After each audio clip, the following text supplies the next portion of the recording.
Hello, hello, and welcome to another episode of AWS TechTales. I'm your host, Matt Burke. And I am your co-host, Amara Reaño. Welcome back, everyone. Happy Monday. Everyone, happy Monday. Welcome back. Samara, how are you this lovely Monday?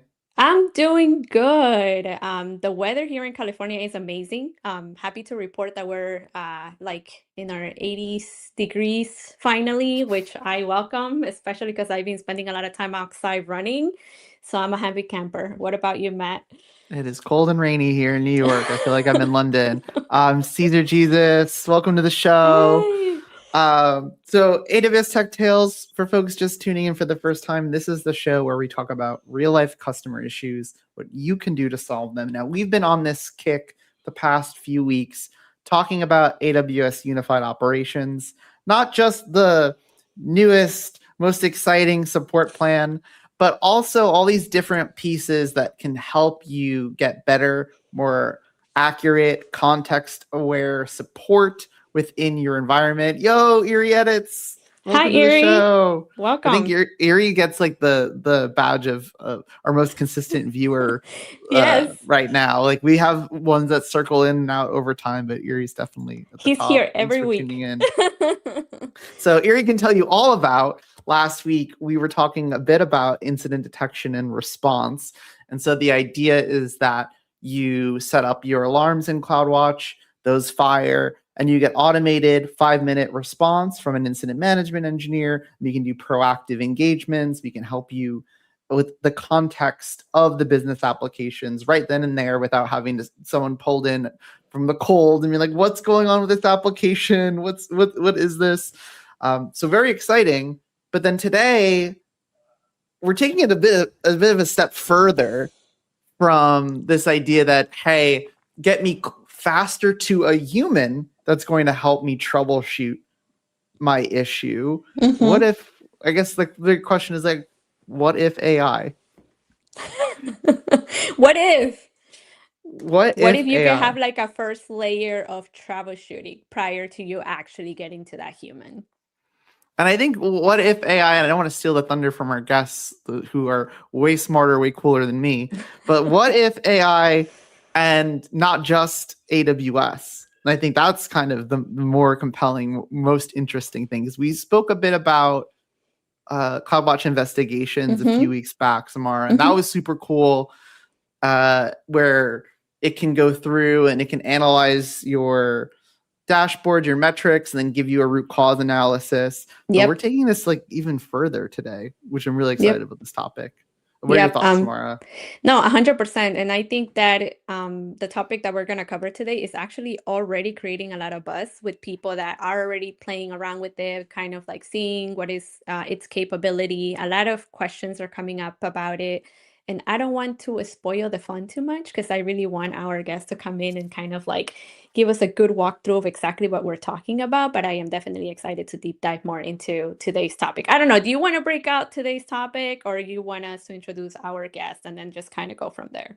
I think first I want to ask the chat, does this sound good? Are you excited about this topic? Like, do you do any troubleshooting, SRE? Have you dug into an error that took you hours to figure Hmm. out what it was because it wasn't verbose enough? Please let us know. Victor, Hi, welcome. welcome. Please let us know what have you been troubleshooting Hmm. lately, and how we can help, and then maybe we can throw our new service at it. Sending his little mask. Yeah, I don't want to steal the thunder from our guests, especially when there's just so much to talk about. So, without further ado, we shall pull them in. Awesome. Mohit, Yuriy, welcome to the show. Thanks so much for joining us. Welcome. Oh, hi, thank you. Hi, Give us a everyone. little So, bit of an introduction. yep. Who wants to kick us off? Yeah, who goes first? We can, if you don't mind, we'll introduce ourselves really quickly, and then I can give a bit of an introduction about DevOps Agent. But yeah, I'll start with myself. Mohit, been at Amazon and AWS 10 years. Passion for a long time was front-end web and mobile development, so that's what I was doing. My first life at Amazon, if you will. But then I really got excited about the opportunity to to deal with the latter part of the software development cycle and production ops, and see how AI can really transform that and make developers' lives happier, not just when they're developing, but now post development. Oh, we lost you for a second. You're just me. Oh. Yeah. Oh. Sorry, just me. My audio. That's a bit about Thank me. Let Yuriy introduce himself, and then I'll talk a bit about DevOps Agent. Yeah, Awesome. thanks, Mohit. Hi, everyone. I'm Yuriy. I'm Principal Technical Account Manager. I'm based out of Luxembourg, and I've been with AWS a bit more than 6.5 years.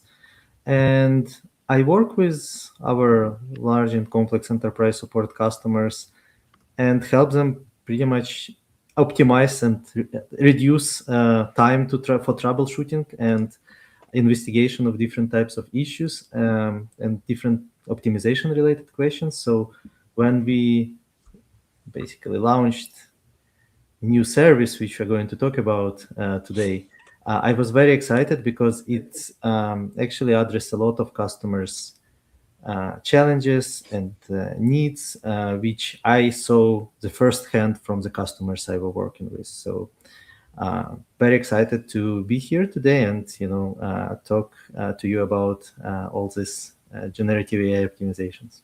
Awesome. Thank you for those introductions. And I think, Yuriy, you took us right into that question that I was just going to ask. Can you walk us through kind of like what you identify from feedback from customers on something that, kind of delves into how DevOps Agents actually was born, this idea? Yeah. Yes. Oh, go ahead, Mohit. Yes. Yeah, I guess we can both answer. So, what I've seen from customers is there's been a lot of pain around operating applications for a long time. Mm-hmm. But if you look at the last year or 2 years, it's even become worse. And there's two things that are happening. One is the velocity of software development is increasing because of AI. And second, oftentimes it's harder to understand what's going into production because the code is now co-written, if you will, is co-written by AI. So it's putting a lot of pressure on production operations. And so all of the problems that were already there, when an incident happens, there might be telemetry sources from different telemetry providers. There might be a signal from source control. There might be recent deployment. All of these signals now hit a lot more often because the velocity of code is deployment is much faster, and there's oftentimes less understanding of what is going on. So when we talked to customers, we said, okay, what are your biggest pain points? So, first and foremost was exactly what we said is when an incident happens, I get paged at 2:00 in the morning. Mm-hmm. Wow, there's a lot of pressure all of a sudden to figure out what telemetry sources are relevant. Was there a recent deployment? How to construct queries potentially across these systems in order to figure out what actually went wrong. And then once you find out what went wrong, it's really hard to figure out how to get out of alarm as fast as possible. So that problem was staring us front and center. But the other thing we heard is that's not necessarily where customers want to be. They want to learn, from every incident as well. So within Amazon and AWS, we have the COE process where every incident is really a learning opportunity. And they were saying, hey, could you kind of encode some of that, best practice into what you're going to be building as well? And that's the second thing that we heard, don't just help me get out of alarm, help me learn systematically from all the incidents that have happened and help me get to a better place operationally. So these two things were really what motivated us to launch the first version of DevOps Agent. So really quick, I just have some comments from the chat. One is Robert Table saying, honestly, I think that AI is just uncovering existing problems that are otherwise hidden or ignored. Cases closed as that's weird are now explicit issues happening often. And then we had a quick question, which I think the answer is soon. When will other US regions be supported? Yes. So quite soon. I can go as far as say quite soon, and we'll have regions beyond the US as well. Yeah, Perfect. the moment service is in preview, so Yeah, And that's one of the things that I wanted to kind of, for those of you that are tuning into the show today and are wondering the availability because of all the comments that you're seeing, this is currently under preview. So all of the information that you're going to learn about today is more into into that. And All I'll right, even awesome. put in the chat just a link to the public webpage too for the service, just so folks can take a quick look. All right. All right, so who wants to kick us off to kind of like an overview of what you want to cover today and how you're gonna kind of explain how DevOps agents work? yeah, so what we're going to talk about today is the building pieces of DevOps Agent, how to set it up, how to quickly get it up to speed. Spoiler, it's very, very easy, to get it up to speed with DevOps Agent. We are going to have a demo application where we will generate some workloads, and they obviously will have some errors, and we will see how DevOps Agent will help us to figure out what are those issues with our infrastructure. Awesome. Great. I'm excited. Me too. All right. Let us know whenever you're ready and we can pull up your screen. Yeah, let's start. All right, here we go. All right. So here we are in DevOps Agent Service Console. You can find it either in search here and just type DevOps Agent, or basically you can bring it as a one of the shortcuts, as I did here. So once you open it, there are a few fundamental blocks of DevOps Agent. First is capability providers. It's basically your integrations with other systems that you want to set up. And those capability providers, it's something like services with which DevOps Agent can communicate. For example, you can set up your Slack as a capability provider, and it's pretty easy to do. So the only thing that you need to do to enable your Slack integration is just provide your workspace and register DevOps Agent afterwards as an application. There are plenty of other capability providers available, like Datadog, Dynatrace, New Relic, Splunk. So if you use those partners, services, and solutions, you can enable integrations with DevOps Agent. So DevOps Agent actually will use those solutions to get additional application context for investigations. So it's not only using AWS data allocated in our services. It can also integrate with third parties. It can also integrate with source code providers like GitHub, GitLab, or like, for example, for communication or issue tracking, it can integrate with ServiceNow, or you can bring your own MCP servers. You can also integrate with different types of MCP providers, MCP servers, and have the context brought to DevOps Agent from your MCP servers that you want to bring here. So that's what for capability providers. Now let's get to setting up DevOps Agent. So first thing which you need to do when you start with DevOps Agent is to create an agent space.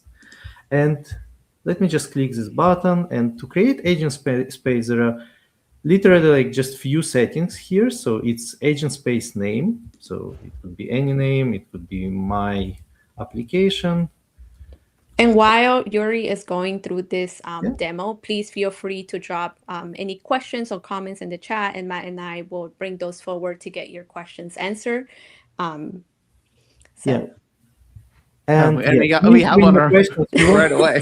We're here to answer the questions, so bring your questions. Yeah. So we got one. It's covering your face, unfortunately. But we've self-hosted SCM, which is accessible internally. Is there a way to connect it now, or should we wait for VPC integration?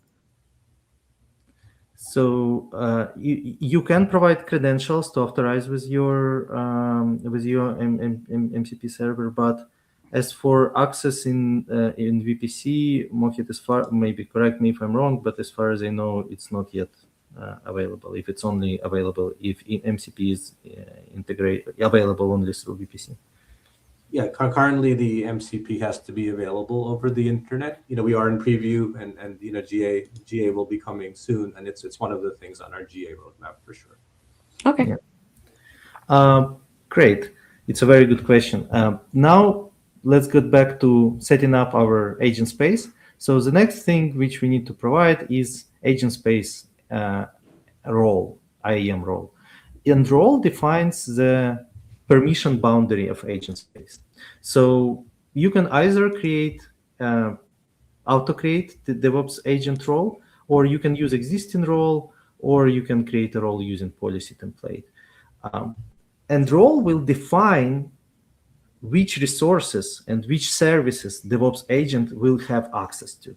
So this is very, very important. And overall, spaces are needed to distinguish between different applications or different permission boundaries, for example. So you may want to create a different spaces for different kind of applications or for different teams even, right? And that's why each space has IAM role, and in the role you can then set up permissions where each space, each agent of each space would have access to. And I think one thing to call out, Yuriy, here is that unlike most AWS services, like this is just the backend configuration, right? Like we're not even seeing what the front end is yet. Yeah. So this is like we want to enable DevOps agent to have access to our resources, and to do that, we enable agent space, and we basically specify a role. Either we want to auto-generate it, or we want to use existing role, and then explicitly in the role give access to particular IAM actions or IAM resources. Yeah, I just want to add one thing, Yuriy. So we designed this to be pretty flexible because we've seen different companies do the SRE function differently.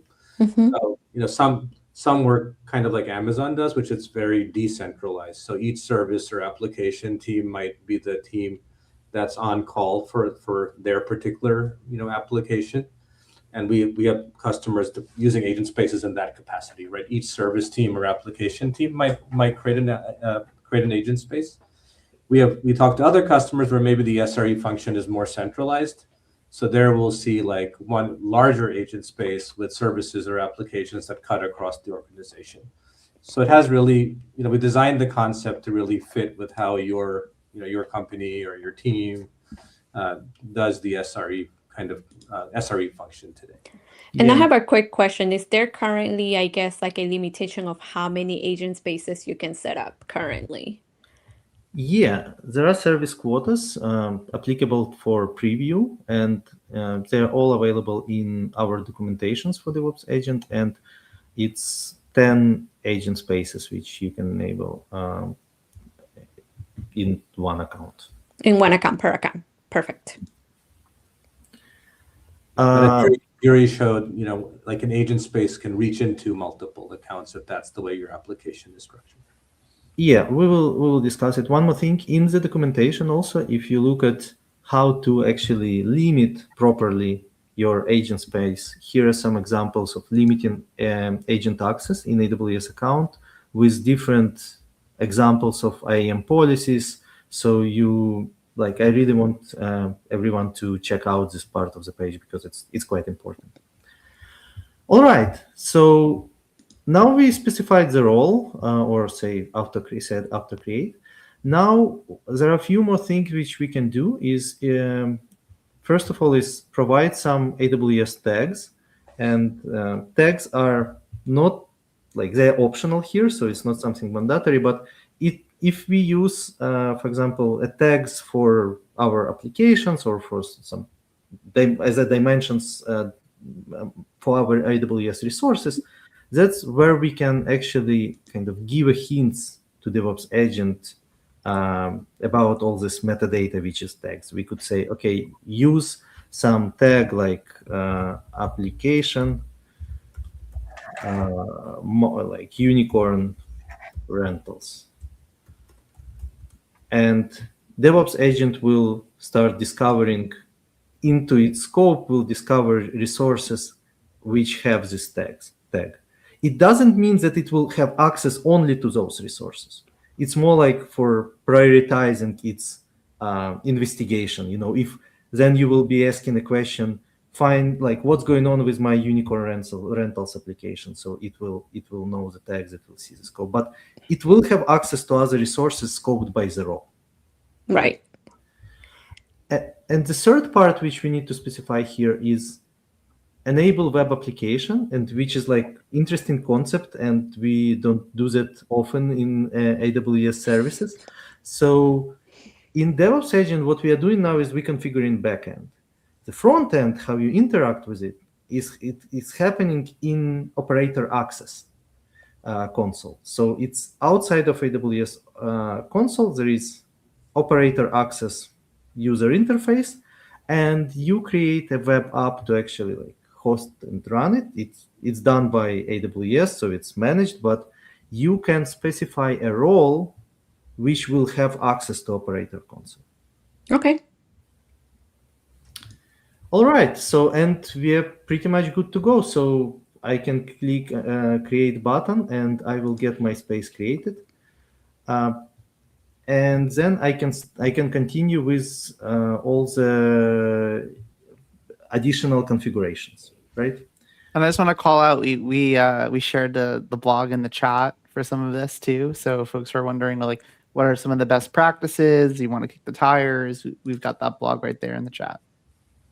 Okay, so once space is created, it will start discovery of your AWS resources. Again, limited to the role which it has access to. It takes some time. So for the next part of this demo, we are going to use existing space. We can add a couple of things on that previous screen, if you don't mind. Yeah. So you mentioned AWS. It also does pull in resources from third-party observability providers as well, and it will cut across application and infrastructure. So it's not just limited to sort of your cloud resources per se.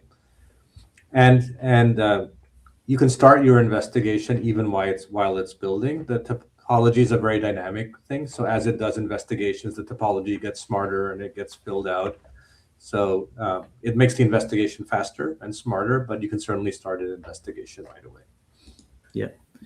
And when you go into configurations of agent space, there are a few things which you can actually configure. First of all, it's now capabilities of each space. And in this case, now I can, for example, I see that here is where agent has access to, and this is my account. But I can, if I wanted to have to be able to investigate some issues in the applications or resources which hosted across multiple accounts, I can add here additional accounts as well. So it can work across multiple AWS accounts. So you can actually have very distributed complex applications investigated by DevOps Agent and work with this kind of applications. I guess a question here that I think maybe some viewers would have is, once you have created that agent space, there are ways to kind of edit kind of that environment. You don't necessarily have to start anew. You can kind of just work it as it progresses. Is that correct? Like modify the permissions and such of things, like adding more accounts and such. Okay. Yeah. And in fact, let's say you forget to add something, and then you start an investigation. The agent will tell you that, hey, I got so far, but I'm not able to get to root cause because I'm not able to access X. So there's actually, it will even give you hints that you can use to come back and kind of add more into the space. Yeah. Great. And also for all the capability providers which we discussed at the beginning of the demo, here now we can add some particular configurations. So again, if we have some capability provider enabled before, we can configure those capability providers for this particular agent space. So let me give you an example with Slack. So here I enabled integration in my space for a particular Slack channel. So I just enabled first this capability provider integration with Slack, and then for this particular agent, I said your Slack channel will be this channel ID, right? Or for example, I also added a webhook here, and webhook is basically a API endpoint on which DevOps Agent allows other applications to start investigations, right? And when you enable a webhook, in this case, you get an endpoint URL and you get a secret to access it. And you can use that endpoint URL and the secret to trigger and start investigations. And we are going to show it in action how it works. Awesome. That's very cool. All right, so we have now our space configured. And before we go into operator access and show it, I want to quickly show configuration of our demo application, what we are going to run today. Sounds good. Let me switch to Kiro.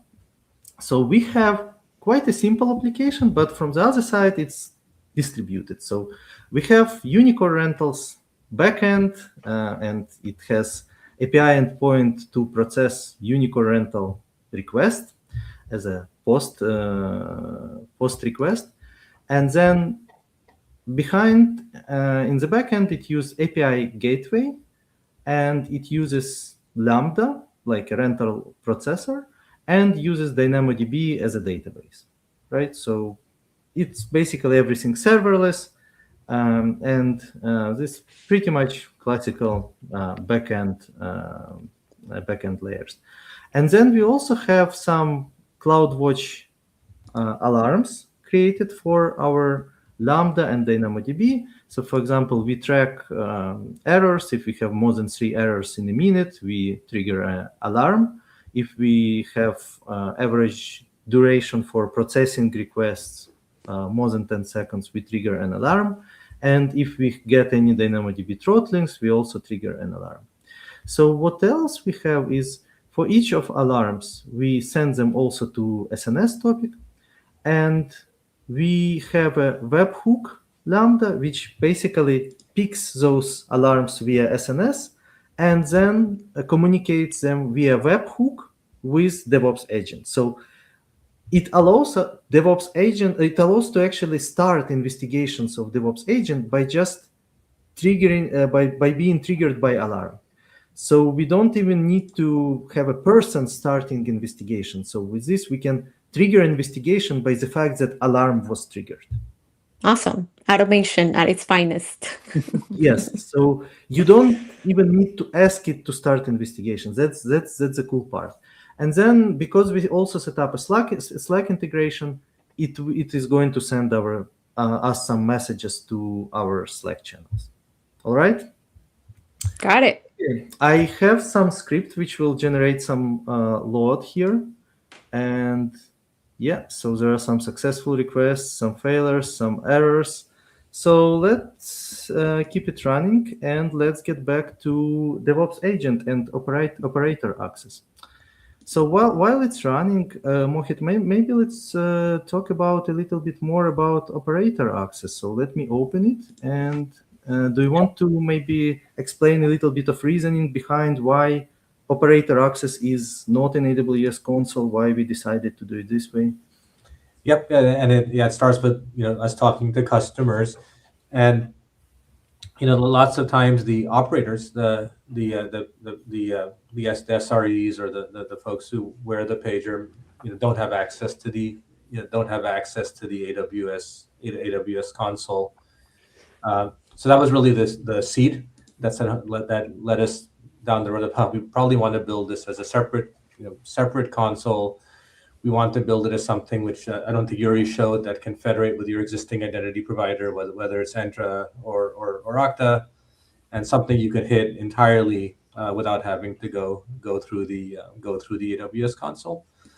And we also wanted the other reason is we also wanted a space where we could just play and have fun and really experiment with the UI and do some non-standard things that really kind of make sense for for SREs and on-call folks. So we kind of were able to do that as a side effect as well. All right. So, and in the operator access, so there are a few key parts here. One is DevOps. I'm happy you're showing dark mode, by the way, because when I was doing a demo one time, I forgot I did light mode and I got a bunch of angry I got a bunch of Angry people for light mode? Yeah. So here you can see your discovered resources, which DevOps agent has access to discover basically through the IAM role which we provided. Then here you can see incident response console. That's where you can either trigger investigations manually and describe what is wrong, what you want DevOps agent to investigate, or you can see here also a list of your historical investigations and see all the ongoing investigations. So for example, we didn't do anything yet, but we already see that there is some pending investigation in Unicore rentals throttles.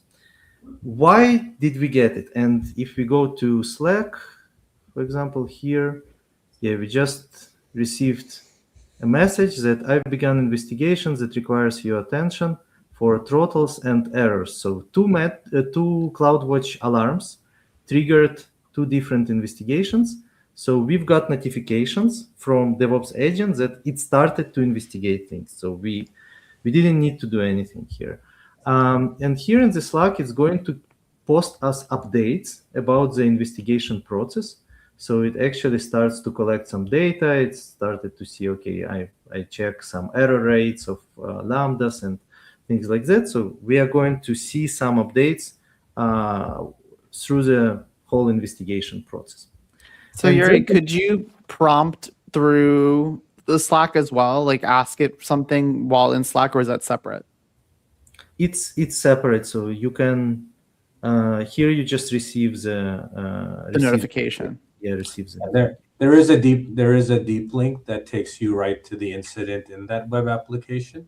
Got it. And then I'm sure as Yuriy will show in a little bit, you have the ability to steer investigations from. Yeah. So is that so that we're making sure that, like, if we're putting this into like some big group chat, that that people are actually authenticating before they take an action? Yeah. So you need to go to operator console, right? And that's why it makes sense in some cases to create separate spaces, because on the space you actually define the channel where it's going to post messages. Got it. I guess like the Slack integration works more of like a way for everyone to stay up to date of what's going on in the type of incident that it's reporting.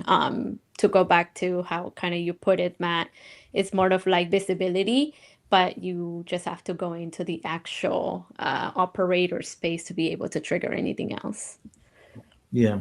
But if you do steer the investigation in the operator app, any of the updates will show in Slack. So if your operations team is on Slack, all of the activity around the incident they can see from Slack. Awesome. Yeah. Well, so now as an operator, I have basically a few things. I can go and check existing investigation, then just see the progress. So here is very comprehensive log of everything that DevOps agent does. So it pulls some, CloudTrail details and wants to check what was happening to my Unicore rentals DynamoDB database, and it collects some CloudWatch logs. So it starts to basically investigate what's going on, why that alarm was triggered in particular. It takes some time, but here you basically can kind of see what does it do. Doing a lot of thinking. Yes. And it all happens, while we are just getting up to speed with figuring out what's happened, as an operator. So it's already picked a lot of context here.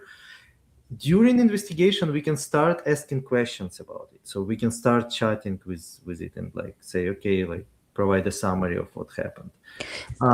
One quick question here, Yuriy. So as it continues to kind of put its thoughts together and trying to deep dive into exactly what is going on, and then you mentioned, you can start asking those questions. Would it deviate from their actual train of thoughts after you ask that specific question, or would it continue their investigation in the background, but then still give you an explanation as to whatever question as part of the process? Mohit, do you want to take this?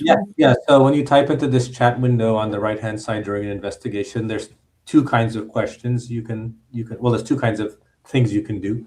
The first one is you can ask a clarifying question, and Okay. that won't change the investigation trajectory at all. The other thing you can do is, let's say you're off in a different console and you have new information, like maybe information that the agent doesn't have access to. You can do what we call, you can steer the agent. So you Okay. can say, I see what you're doing. Here's an additional bit of information from this other dashboard that I have that might be relevant. Or I see that you're looking at CloudWatch logs first. I think you might be better served looking at Grafana first.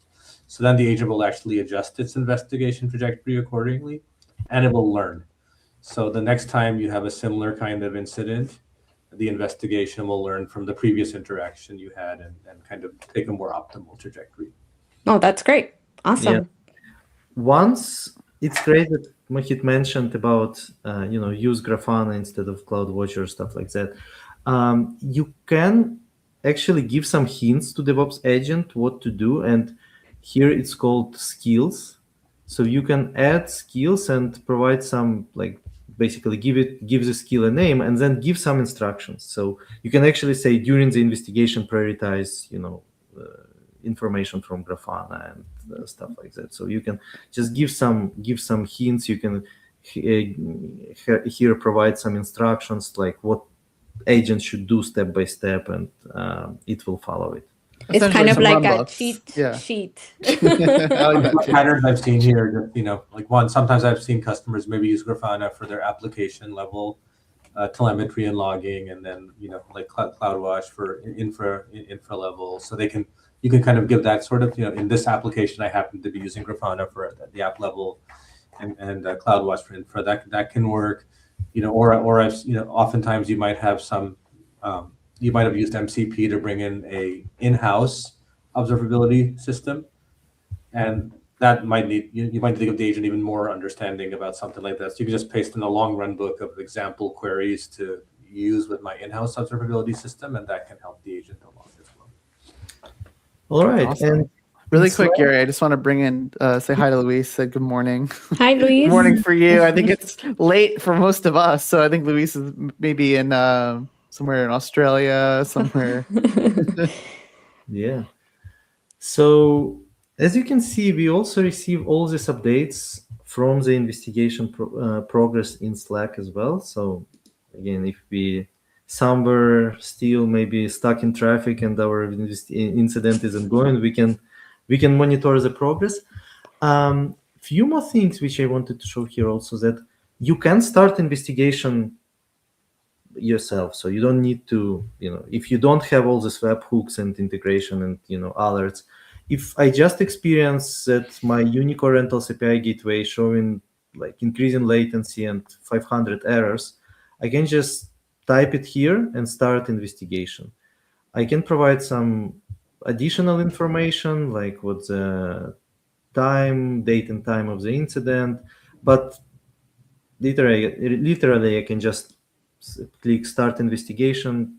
I provided as little details, just I'm getting some errors, and it's going to start pretty much similar investigation as we just saw triggered by the CloudWatch metrics.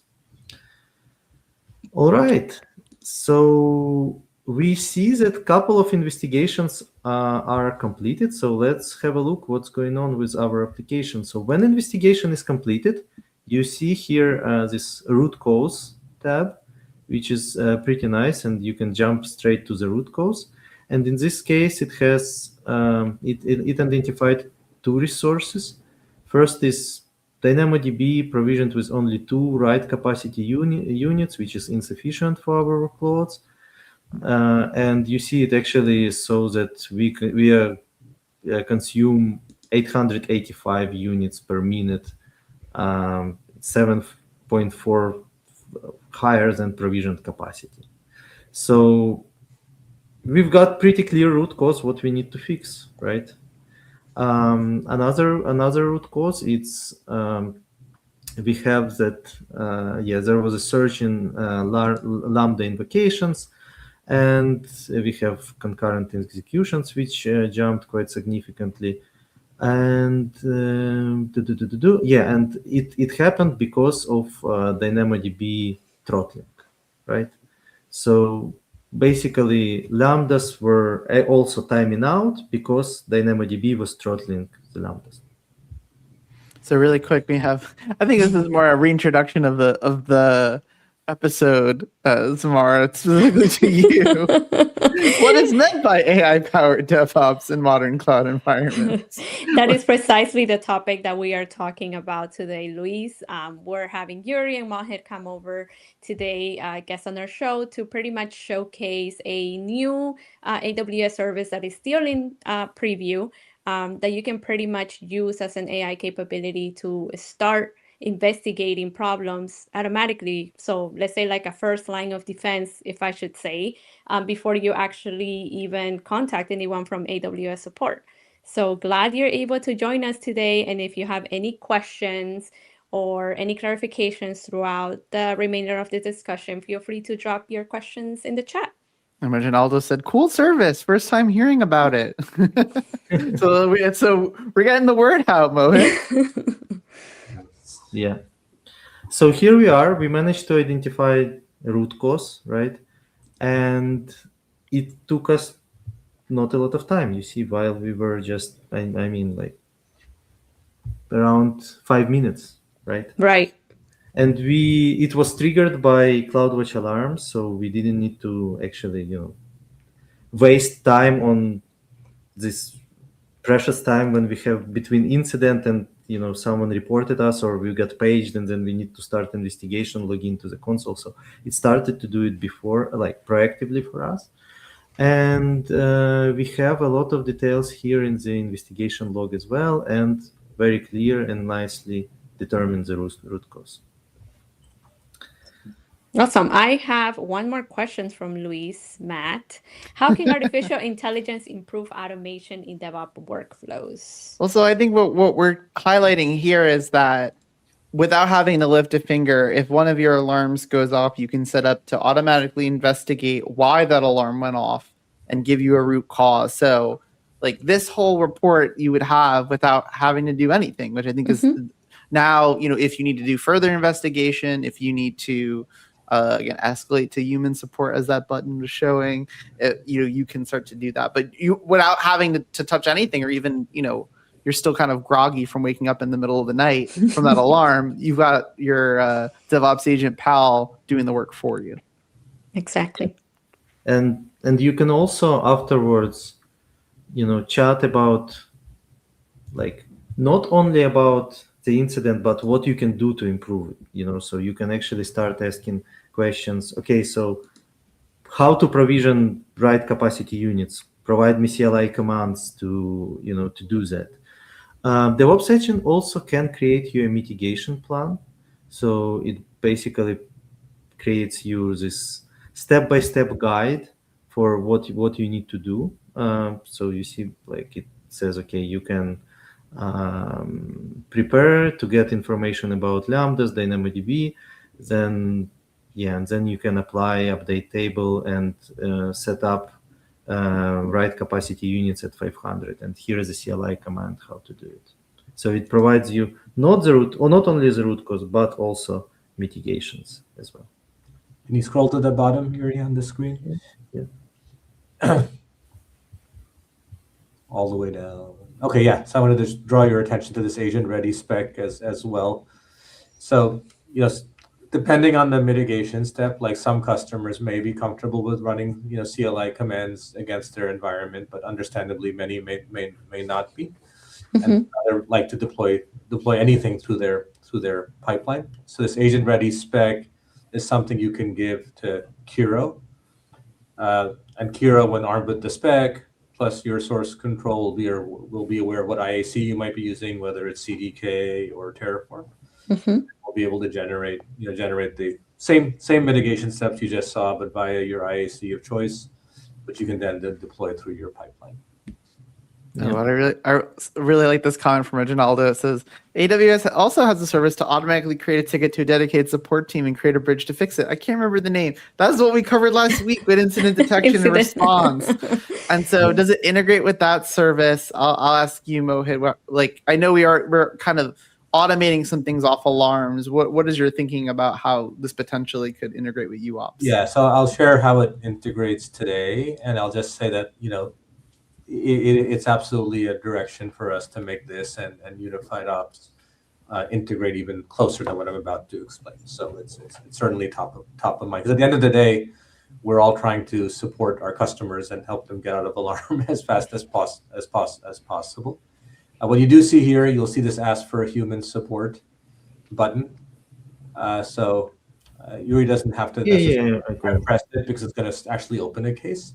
but if he pressed the button, create support case, it would open a support case with the SLA that you're based on your support plan. So in Unified Ops, you'd have a really fast SLA. And the really neat thing is the human support engineer on the other side will get all the context of this investigation. So that's exactly what I was going to ask to clarify for our viewers. They would actually have all of the points from the investigation that was just created. Yeah, so hopefully that can help you get out of alarm even faster.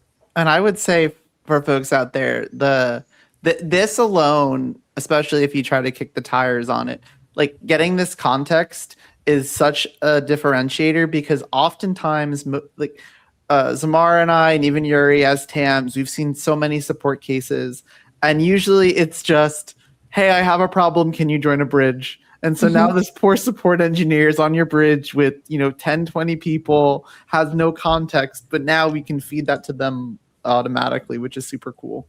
Yeah.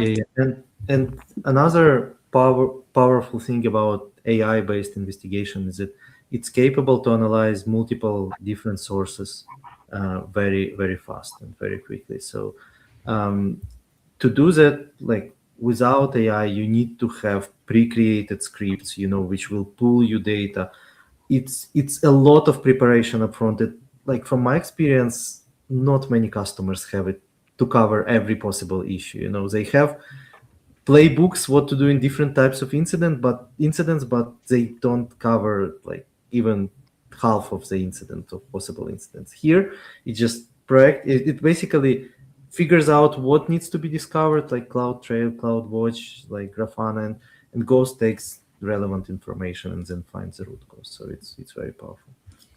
Yeah, and even like I'm just thinking off the top of my head, like most of the time, folks, like if you're opening up an AWS support case, that support engineer only has access to the account that you are opening up the case in. So DevOps Agent, if you're giving it the right permissions cross account, it's going to find where the problem could be sooner, and then you can open up the case there if you need further human help. Yeah, there is one more cool feature with it, which is called here prevention, and I want us to cover it as well, because it's actually very, very important feature which you can run periodically. So you can run DevOps Agent on demand to, again, investigate your previous incidents, what was going on. So it's kind of, you don't have any ongoing incident, but you were like, okay, check out what's going on and tell me what I can optimize, and then it comes up with some recommendations here, and those recommendations are based on different sources of information, like previous incidents, some information within the configuration of the resources, which it see that can be improved. So again, there is our famous DynamoDB recommendation, which we've got. And here is a detailed background and steps and considerations, but there are also other recommendations as well. So for example, it discovered that in my, 1 second. So here we are. So in CloudFormation, there were no drift detection for 3 months, so it was never enabled. So it recommends to enable drift detection in CloudFormation template. There are some other recommendations like stack termination protection is not enabled in my CloudFormation. Let me ask you something actually. So from these prevention recommendations that you're getting, is it just the ones that are being triggered as part of the investigation of an incident, or even outside of an incident, is it kind of catching some best practices that maybe due to your topology of how you have your account set up, it's kind of flagging that as a prevention recommendation for the future? Yeah, I can answer that one. It uses the investigation as sort of the trigger, if you will, but it looks at all of the resources surrounding the investigation as well. But the main input into here is the investigation journal Okay. of all of the prior incidents. But it does cast a pretty wide net surrounding the incident. So you will absolutely find things in here that will prevent other kinds of incidents, not just the ones that occurred previously. Okay. And a couple of things that are also interesting in the UI here. Yuriy, I think, glossed over it, but we'll show you all of the incidents that led us to provide that recommendation, so you can see the evidence for why we're providing this. And Yeah, that was going to be my people keep next ignoring question. it. There's like, okay, well, there's this incident and this incident. we set a pretty high bar for quality because we heard from customers that more is not better. There's lots of tools that provide recommendations, so we really tried to do less and focus on the high value ones. And and the number of incidents that could have been prevented is definitely a key consideration in how we prioritize this list. And I think just hot off the press, we also added the agent ready spec here. So now this is more than just a list of recommendations. So if you click on that agent ready spec for this one, for example, sorry, demo gods. But yeah, this is literally just being implemented right now. This agent ready spec for the preventions. But the idea is you can do the same thing. You can paste it into Kiro and have it actually close the loop, and that's not just exit with the thing actually getting solved properly. There is one more thing which we actually didn't cover in the demo is when we have mitigation steps when DevOps Agent generates mitigation steps. I think we had somewhere here, so mitigation plan. So it doesn't have access to source code at the moment, right? But if we had GitHub integration, if it had access to source code, it could then correlate the issues with the source code and actually say, okay, now here's your CloudFormation template, change your write capacity units there. Oh, okay. So it kind of gives you how to actually rectify that error going forward. So yeah, it basically, as a mitigation, it won't give you API commands to change it, but it will figure out that here is your source code of this CloudFormation template, which provisions the DynamoDB table. Here is where you need to increase this write capacity units. Really quick, got a couple questions here. Can we select the foundation model, or is it a model chosen by AWS? Assuming it's chosen by us. Yeah, it's chosen by AWS, and we also under the hood, for different kinds of tasks, we mix and match. We mix and match models, so we kind of pick the right model for one task. Basically, farms out into a bunch of subtasks, some that run in parallel. So we kind of pick the best model for the different kinds of subtasks. And then the next question, can we use the agent space for multiple incidents? I'm seeing yes, based on the demo. And does it have the previous incident in the memory context? I think also yes, right? Yeah. Yuri's demo shows it really well. You can have a ton of incidents, single agent space. And yeah, we do learn. The agent does learn from prior incidents, and it uses that learning in two ways. The first way is for the preventions we talked about. The preventions are learned from sort of patterns from prior incidents. And I think I might have mentioned it earlier. The subsequent investigations also learn from prior investigations. So, it can learn in many different ways. Like, for example, if you had some kind of if you were steering the agent to take a different trajectory, the agent will learn from that, and next time it will take the better trajectory. For example, if you have some in-house proprietary tool that required the agent to maybe do multiple shots to get to the right query, next time it will remember that and do the correct query right off the bat. So things like that. So question here, at the top, we do see the needs review, and then you have 3 options: keep, discard, implemented. I guess as part of the, what does that do if we select any of those 3 options? Yeah, so Yuriy showed earlier that this thing runs periodically, either on a schedule or you can run it ad hoc. So one reason to press discard, keep, or keep, discard versus implement is when we do the next run. We're not going to show you the same thing over and over again. If you said you've implemented it, you chose to discard it, we're not going to show you the same thing over and over again. Okay. And keep me, I just haven't done it yet. So when it runs next time, it'll be some kind of acknowledgement. Yeah. Of what you're going to do with it. One also like a useful feature here, which is like pretty new in the preview. So you can chat with pretty much context, everything you see on the screen. So from the prevention recommendations, you can just use them either in the UI, or you can say, okay, explain my top recommendations or top recommendation. And it will understand, okay, so I'm asking about prevention recommendations, and here are the prevention recommendations, and you can chat about them, so you're not limited only to the text which is here. You can say why it's important, and you can ask more questions. So you're not limited only to the information which provided here. So folks, we've got around 3 minutes left. Is there anything else that you wanted to show before we wrap up? Yeah, well, I think go ahead. If I may, there is one more thing which we didn't cover. It's relatively new in the preview, and it's account usage in the settings.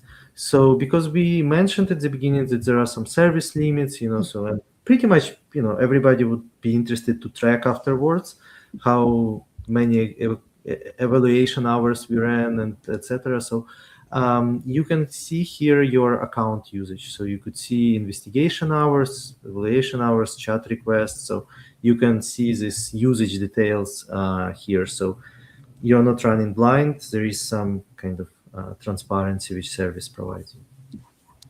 One last question. Is there any integration with Security Hub? How are we thinking about that? There is not yet integration with Security Hub.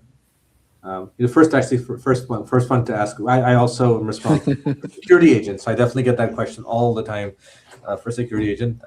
First time to hear that question for DevOps agent. So not planned, but yeah, it's something we can look into. Cool. Yeah. If also everyone, if you guys see a good, nice use case or a question, so please raise it with your account teams. Ask them to raise a feature request. We love feedback, so please don't hesitate. Think big and let us know what you want to see in DevOps Agent. Yeah. So folks, we've got a bunch of links in the chat, both to blogs and to the main page.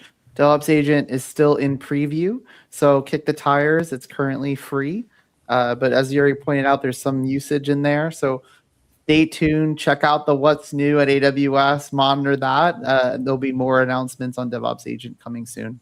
And Reginaldo says, awesome content and cool service. Thank you for sharing. Thank you for joining today. Yeah, thank you. Thank you both for coming in and walking through this new AWS service and kind of giving us an insight of how to kind of work around it for all of us and some of us actually that haven't really played around with it so much yet. Thank you. Thanks, everyone. So next week, we'll be back, same time, same place. We're going to be continuing this UOps campaign, this topic. We're going to talk about critical event support with Countdown Premium. So stay tuned. Come back next week. Thank you, Yuriy and Mohit. Thank you. Thanks, Have a good everybody. day. Bye. Bye.